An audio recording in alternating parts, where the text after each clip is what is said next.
IPL 2026 auction নিয়ে important update চলে এসেছে। 16ই ডিসেম্বর আইপিএল অকশন হতে চলেছে। ইতিমধ্যে অনেক রকম খবর চলে এসেছে।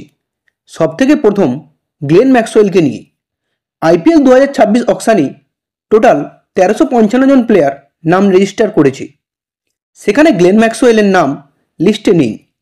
আপনি জানেন অবশ্যই অ্যান্ড্রে রাসেল রিটায়ার্ড নিয়েছেন এবং মোয়েন আলী ও ফাফ ডু প্লেসিস পিএসএল খেলবে এবং গ্লেন ম্যাক্সওয়েল আইপিএল 2026 মিনি অকশনে নামই লেখায়নি। এছাড়াও জশ ইংলিশ মিনি অকশনের 2 কোটি টাকার বেস্ট প্রাইজে নাম লিখিয়েছে, কিন্তু এটাও বলেছে সে মাত্র 25% ম্যাচ খেলতে পারবে পুরো টুর্নামেন্টে। এখন দেখার যে তাকে কেউ কেনে কি। এছাড়াও স্টিভ স্মিথ 2 কোটি টাকার বেস্ট প্রাইজে নাম লিখিয়েছে।